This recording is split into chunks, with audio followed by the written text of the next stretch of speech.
নমস্কার মেষ রাশির জাতক জাতিকারা, বন্ধুরা, আশা করি আপনারা ভালো আছেন, সুস্থ আছেন।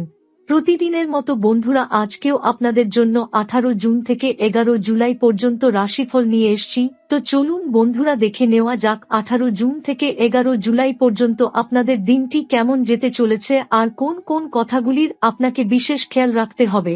আপনার জীবনে কি কি পরিবর্তন আসতে চলেছে, আপনি আপনার জীবনে কি কি পেতে চলেছেন, আপনার জন্য উপায় কি থাকবে, চলুন জেনে নেওয়া যাক। মেষ রাশির জাতকদের জন্য 18 জুন থেকে 11 জুলাই 2025 পর্যন্ত সময়কালটি অত্যন্ত তাৎপর্যপূর্ণ ও পরিবর্তনশীল এক অধ্যায় হতে চলেছে। দীর্ঘ সময় ধরে যেসব মানসিক চাপ, পারিবারিক জটিলতা, আর্থিক অনিশ্চয়তা কিংবা সম্পর্কের ফাটল আপনাকে জর্জরিত করেছিল, সেই সমস্ত বাধা ও নেতিবাচক প্রভাবের অবসান ঘটতে শুরু করবে এই সময়কাল থেকেই।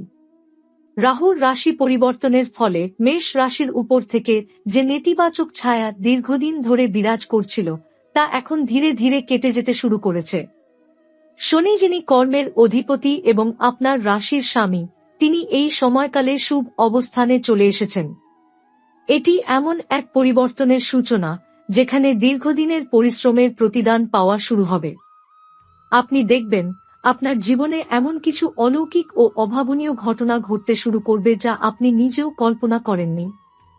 একের পর এক সুযোগ, একের পর এক ইতিবাচক ঘটনা আপনার সামনে এসে দাঁড়াবে।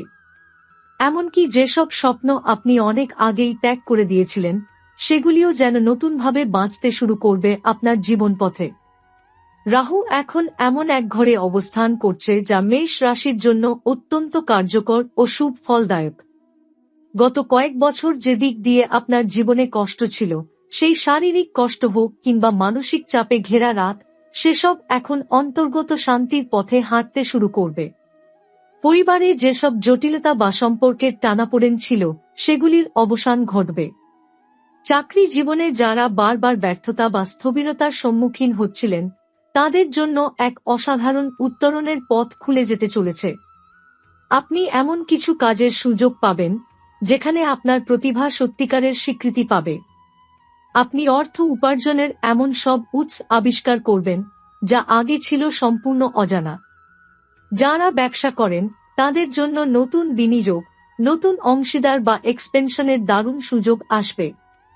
যারা ছাত্র বা প্রতিযোগিতামূলক পরীক্ষার জন্য প্রস্তুতি নিচ্ছেন, তাদের জন্য এই সময়টি হবে ফলপ্রসূ। আপনি দীর্ঘদিনের কষ্টের পরে বুঝতে পারবেন এই সময়কাল প্রকৃত অর্থেই আপনার জন্য আশীর্বাদস্বরূপ। দাম্পত্য জীবনে যে মানসিক দূরত্ব বা ভুল বোঝাবুঝি ছিল, তা দ্রুত কাটতে শুরু করবে। প্রেমের সম্পর্কে যে অবিশ্বাস বা অনিশ্চয়তা ছিল, তা ভালোবাসা ও বিশ্বাসে রূপ নেবে। আপনি হঠাৎ বুঝতে পারবেন আপনার চারপাশের মানুষ আপনাকে কতটা মূল্য দেয়, আপনি তাদের জীবনে কতটা গুরুত্বপূর্ণ। এই সময়কালে আপনি অনেক পুরনো বন্ধুর সঙ্গে পুনঃসংযোগ করতে পারেন কিংবা জীবনে নতুন সম্পর্কের সূত্রপাত ঘটতে পারে। এমনও হতে পারে আপনি যাকে অনেক দিন ধরে ভুলে যেতে চেয়েছেন, তার সঙ্গেই আবার জীবনের নতুন অধ্যায় শুরু হবে। স্বাস্থ্যগত দিক থেকেও আপনি অনেকটা স্বস্তিতে থাকবেন। দীর্ঘস্থায়ী কোনো রোগ বা দুর্বলতা যদি থেকেও থাকে, সেটি নিয়ন্ত্রণে চলে আসবে এবং নতুন করে কোনো জটিলতা সৃষ্টি করবে না। তবে মানসিকভাবে স্থির থাকার জন্য কিছু নিয়মিত ব্যায়াম, মেডিটেশন এবং সুষম খাদ্য গ্রহণ চালিয়ে যেতে হবে। এই সময়কাল আপনাকে শেখাবে কিভাবে নিজের শরীর ও মনকে সমানভাবে গুরুত্ব দিতে হয়। আত্মবিশ্বাস ও আত্মসম্মান বৃদ্ধি পাবে এবং আপনি নিজের ভেতরের এক নতুন শক্তিকে আবিষ্কার করবেন। এই সময় যেকোনো বড় সিদ্ধান্ত নেবার আগে কিছু সময় নিয়ে তা বিবেচনা করা শ্রেয়। আপনি যা করবেন তাতেই সাফল্য আসবে, তবে তা যেন আত্মবিশ্বাসে অহংকারের রূপ না নেয়। আর্থিক সঞ্চয়ের দিকে নজর দিন, কারণ ভবিষ্যতে আপনি সেই সঞ্চয় কাজে লাগাতে পারবেন নতুন কিছু শুরু করার জন্য। যারা শিল্প, লেখালেখি, সঙ্গীত বা আধ্যাত্মিক চর্চার সঙ্গে যুক্ত, তাদের জন্য এই সময় একটি সোনালী অধ্যায় হিসেবে প্রমাণিত হবে। আপনি এমন অনুপ্রেরণা ও সৃষ্টিশীলতা অনুভব করবেন যা আপনার জীবন ও কর্মজগতে এক নবজাগরণ আনবে। এই সময়কালকে বলা যেতে পারে মেষ রাশির জাতকদের জীবনে এক নবজন্মের সময়। অতীতের সকল ধোঁয়াশা, সমস্ত হারিয়ে যাওয়া আত্মবিশ্বাস একে একে ফিরে আসতে শুরু করবে। আপনি হঠাৎ বুঝতে পারবেন যে জীবনের যেসব দিক এতদিন অচলাবস্থায় ছিল সেগুলো যেন হঠাৎ করেই সচল হয়ে উঠছে। এমন অনেক কাজ যা আপনি বারবার শুরু করার চেষ্টা করেও শেষ করতে পারেননি, এবার সেই কাজগুলো যেন আপনার হাতের মুঠোয় চলে আসবে। আর এই পরিবর্তনের পেছনে সবচেয়ে বড় ভূমিকা রাখবে গ্রহরাজ শনি এবং ছায়া গ্রহ রাহুর সম্মিলিত প্রভাব। শনি এখন এমন ঘরে অবস্থান করছে যা আপনার স্থিতি, ধৈর্য এবং পরিকল্পনামাফিক অগ্রগতির পথ প্রশস্ত করছে। আপনি এখন সিদ্ধান্ত নিতে পারবেন ঠান্ডা মাথায়, আবেগ ছাড়া, কেবল বাস্তবের আলোকে, আর এটাই আপনার জন্য সবচেয়ে বড় আশীর্বাদ। রাহু, যার আগমন ঘটেছে কুম্ভ রাশিতে, যা মেষ রাশির দ্বিতীয় ঘর, অর্থাৎ পরিবার, ধন সম্পদ এবং নিজের কণ্ঠ বা বক্তব্যের ঘর, সে এবার আপনাকে দেবে সেই স্বপ্ন পূরণের চাবিকাঠি যা এতদিন অদৃশ্য ছিল। আপনি হঠাৎ বুঝতে পারবেন আপনার শব্দ, আপনার কথা, আপনার বক্তব্য কতটা প্রভাব ফেলতে পারে অন্যদের মনে। আপনি যারা বক্তা, শিক্ষক, লেখক বা মিডিয়া সংক্রান্ত পেশায় রয়েছেন, তাদের জন্য এই সময় জীবন বদলে দেয়ার মতো হয়ে উঠতে পারে। হঠাৎ করে পাবেন এমন কিছু মানুষের সান্নিধ্য যারা আপনার জীবনকে এক নতুন দিগন্তের দিকে নিয়ে যাবেন। রাহু এই সময় আপনার যোগাযোগ, নেটওয়ার্কিং এবং পাবলিক রিলেশনকে এমন এক উচ্চতায় পৌঁছে দেবে যেখানে আপনার চাহিদা চারপাশে ছড়িয়ে পড়বে। যারা প্রেমের সম্পর্কে ছিলেন কিন্তু কোনো কারণে সেই সম্পর্ক ছিন্ন হয়েছে, তাদের জন্য এই সময়টি পুরনো প্রেম ফিরে পাওয়ার উপযুক্ত সময় হতে পারে। আবার যারা এখনো একা, তাদের জীবনে হঠাৎ করেই এমন কাউকে আসতে দেখা যাবে যার উপস্থিতি আপনার অন্তরকে নাড়া দিয়ে দেবে। এ একদম অলৌকিক মুহূর্ত যেখানে আপনি অনুভব করবেন প্রকৃতি যেন নিজের হাতে আপনার জীবনের কাহিনী লিখতে শুরু করেছে। তবে আপনি যদি বিবাহিত হন এবং সাম্প্রতিককালে দাম্পত্য কলহে ভুগে থাকেন, তাহলে সেই সমস্যা ধীরে ধীরে মিটে যাবে এবং একে অপরের প্রতি বিশ্বাস এবং ভালোবাসা আবারও দৃঢ় হবে। আপনার কর্মক্ষেত্রেও আসবে এক অসাধারণ পরিবর্তন। বহুদিন ধরে এক জায়গায় আটকে থাকা বা পদোন্নতির অপেক্ষায় থাকা জাতরা হঠাৎ করেই এমন একটি সুযোগ পাবেন যা তাদের কেরিয়ারকে এক লাফে অনেক দূরে নিয়ে যাবে। নতুন প্রজেক্ট, বিদেশ যাত্রার সুযোগ কিংবা নিজস্ব ব্যবসা শুরু করার জন্য এই সময়কে নিঃসন্দেহে সৌভাগ্যশালী বলা যায়। আপনি যেভাবে নিজেকে প্রকাশ করবেন সেটি উচ্চপদস্থ কর্তৃপক্ষের নজরে পড়বে এবং তারা আপনার কাজে সন্তুষ্ট হয়ে আপনাকে দায়িত্বপূর্ণ পদে উন্নীত করতে পারেন। এই সময় আত্মবিশ্বাস, নেতৃত্বগুণ এবং সংগঠনের দক্ষতা সবচেয়ে বেশি কাজে লাগবে। যারা দীর্ঘদিন ধরে মামলা, মোকদ্দমা, জমি সম্পত্তি নিয়ে সমস্যায় রয়েছেন, তাদের জন্য এবার আসতে পারে বহুকাঙ্ক্ষিত নিষ্পত্তি। পরিবারে যদি পৈতৃক সম্পত্তি নিয়ে বিরোধ থাকে, তবে এই সময় তা সমাধান হবার সম্ভাবনা প্রবল। রাহু এবং শনির এই যুগল প্রভাব আপনাকে পুরনো পাওনা ফেরত এনে দিতে পারে, এমনকি এমন কিছু আর্থিক লাভ এনে দিতে পারে যা আপনি একেবারে আশা ছেড়ে দিয়েছিলেন। আপনার মনের গভীরে যে অনিশ্চয়তা, ভবিষ্যৎ নিয়ে যে আতঙ্ক, জীবনের উদ্দেশ্য নিয়ে যে দ্বিধা, এই সব কিছুকে এখন সরিয়ে দিয়ে এক নতুন আলোয় উদ্ভাসিত হবেন আপনি। আপনি বুঝতে পারবেন আপনি ঠিক কোন দিকে যেতে চান আর আপনি কিভাবে সেখানে পৌঁছতে পারেন। যারা আধ্যাত্মিক পথ অনুসরণ করেন তাদের জন্য এই সময় আলাদা গুরুত্ব বহন করে। আপনি নতুন কোনো গুরু, মন্ত্র বা আধ্যাত্মিক জ্ঞান লাভ করতে পারেন যা আপনার অভ্যন্তরীণ জগতে স্থায়ী পরিবর্তন এনে দেবে।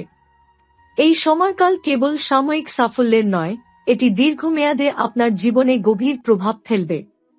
বিশেষত রাহু যখন কুম্ভ রাশিতে দ্বিতীয় ঘরে প্রবেশ করে, তখন সে আপনাকে ধন, বুদ্ধি ও কণ্ঠের মাধ্যমে সাফল্যের পথ দেখাতে শুরু করে। এটি শুধু আর্থিক প্রাপ্তি নয়, আপনার সামগ্রিক ব্যক্তিত্বের বিকাশে সহায়ক হয়ে ওঠে। আপনি হয়তো খেয়াল করবেন না, কিন্তু এই সময়ের মধ্যে আপনি এমন কিছু অভ্যাস গড়ে তুলবেন যা ভবিষ্যতের সাফল্যের মূল চাবিকাঠি হয়ে দাঁড়াবে। আপনি শিখে যাবেন কিভাবে সংকটকে মোকাবিলা করতে হয়, কিভাবে নিজেকে সংযত রাখতে হয় এবং কিভাবে পরিস্থিতির থেকে সর্বোচ্চটা আদায় করে নিতে হয়। এটি শুধু কর্মক্ষেত্রে নয়, আপনার পারিবারিক ও সামাজিক জীবনেও ছাপ ফেলবে। শনি যিনি কর্মফল, ধৈর্য এবং ন্যায় বিচারের প্রতীক, তিনি এখন এমন একটি ঘরে অবস্থান করছেন যা দীর্ঘ সময় ধরে আপনাকে প্রস্তুত করেছে। আপনি গত কয়েক বছর ধরে হয়তো বারবার ধাক্কা খেয়েছেন, পদে পদে বিফল হয়েছেন, আত্মবিশ্বাস হারিয়েছেন, কিন্তু আপনি এখন উপলব্ধি করবেন যে সেসব ছিল এক একটি ধাপ যা আপনাকে এখনকার এই বিজয়ের জন্য প্রস্তুত করেছে। এই বিজয় শুধুই বাহ্যিক নয়, এটি এক গভীর অন্তর উপলব্ধি যেখানে আপনি নিজেকেই চিনে নিতে পারবেন। আপনার ভেতরে যে ধৈর্য আছে, যে শক্তি আছে, তা আপনি আগে বুঝতেন না, এখন আপনি নিজের প্রতিটি সিদ্ধান্তে, প্রতিটি কথায়, প্রতিটি পদক্ষেপে সেটা অনুভব করতে পারবেন। মেষ রাশির জাতকরা সাধারণত বাস্তববাদী, স্থির এবং নিয়মানুবর্তী হন। এই স্বভাব এবার তাদের জন্য আশীর্বাদে পরিণত হবে। গ্রহেরা এমনভাবে সংহত হয়েছে যে আপনার চিন্তাভাবনার সাথে বাইরের জগতের বাস্তবতা মিলে যাবে। যেটা আপনি ভাববেন সেটাই আপনি করতে পারবেন। যেটা করতে চাইবেন সেটার জন্য উপযুক্ত পরিস্থিতিও সামনে আসবে। আর এই সমন্বয় বা সিনক্রনিসিটি কেবল ভাগ্য দ্বারা সম্ভব। এই সমন্বয় তৈরি হচ্ছে বৃহস্পতি ও শুক্রের মেষ রাশির প্রতি নির্দিষ্ট শুভ দৃষ্টির কারণে। শুক্র আপনাকে সামাজিক স্বীকৃতি ও সৌন্দর্যের পথে নিয়ে যাবে, আর বৃহস্পতি আপনার আত্মিক ও মানসিক পরিপূর্ণতা নিশ্চিত করবে। এই সময়কালে আপনি নতুন নতুন পরিচিতি গড়ে তুলবেন, যারা পরবর্তীতে আপনার পেশাগত বা ব্যবসায়িক উন্নয়নে অত্যন্ত গুরুত্বপূর্ণ ভূমিকা পালন করবেন। যারা আন্তর্জাতিক ক্ষেত্রে কাজ করতে চান, বিদেশে পড়াশোনার কথা ভাবছেন, বা প্রবাসে স্থায়ীভাবে বসবাসের চিন্তা করছেন, তাদের জন্য এই সময় অতি উপযোগী। কারণ রাহু ও বৃহস্পতির সম্মিলিত দৃষ্টি বিদেশ সংক্রান্ত কাজে সাফল্য এনে দেয়। আপনি যদি পাসপোর্ট, ভিসা বা স্থায়ী নাগরিকত্ব সংক্রান্ত কোনো ঝামেলায় থাকেন, তাহলে তার নিষ্পত্তিও এই সময় সম্ভব। আপনার পারিবারিক জীবনে বহুদিন ধরে যে অশান্তি ও মতবিরোধ ছিল, তা এবার ধীরে ধীরে সরতে শুরু করবে। এমন নয় যে সব সমস্যা একেবারে হঠাৎ করে দূর হয়ে যাবে, কিন্তু আপনি যেভাবে সেগুলোর সমাধান করতে শুরু করবেন, তাতে করে অন্যরাও আপনার মনোভাব বুঝবে ও আপনাকে সহায়তা করবে। বিশেষ করে মা-বাবা, জীবনসঙ্গী ও ভাইবোনের সঙ্গে সম্পর্ক আবার নতুন করে গড়ে উঠতে শুরু করবে। বাড়িতে যদি কোনো পুরনো মামলা বা সম্পত্তি সংক্রান্ত বিরোধ চলে, তাহলে সেখানেও আসবে স্থায়ী সমাধান। মেষ রাশির জাতক জাতিকাদের মধ্যে যারা অলস বা সিদ্ধান্তহীনতায় ভোগেন, তাদের মধ্যেও হঠাৎ করে এক নতুন জোয়ার অনুভূত হবে। রাহু ও শনির এই পরিবর্তন এমন একটি মানসিক অবস্থা তৈরি করবে, যেখানে আপনি আর আগের মতো দোলাচলে থাকবেন না। আপনি বুঝতে পারবেন যে এখন আর সময় নষ্ট করার সুযোগ নেই। অনেক জাতক জাতিকা এই সময় নিজের জন্য কঠোর রুটিন তৈরি করবেন, অভ্যাসে আনবেন শৃঙ্খলা, খাবার, ঘুম, ব্যায়াম, অধ্যয়ন, সবকিছুতেই আসবে নতুন গতি ও ছন্দ। আর এই ছোট ছোট পরিবর্তনের ফলেই জীবনধারা বদলে যাবে। মানসিক ও আধ্যাত্মিক উন্নয়নের জন্য এই সময়টি গুরুত্বপূর্ণ। আপনি হয়তো ধ্যান, জ্যোতিষ, রুদ্রাভিষেক, ভাগবত পাঠ বা অন্য কোনো আধ্যাত্মিক কর্মকাণ্ডে আগ্রহী হয়ে উঠবেন। গ্রহের অবস্থান এমনই যে আপনি নিজে থেকেই আত্মার শান্তির খোঁজ করবেন। এই খোঁজ আপনাকে নিয়ে যেতে পারে কোনো গুরু বা আধ্যাত্মিক পথ প্রদর্শকের কাছে, যার সান্নিধ্যে আপনার জীবন আরও আলোকিত হয়ে উঠবে। বহু জাতক এই সময়ে মন্দির পরিদর্শন, তীর্থযাত্রা বা দানের মাধ্যমে জীবনে মানসিক প্রশান্তি লাভ করবেন।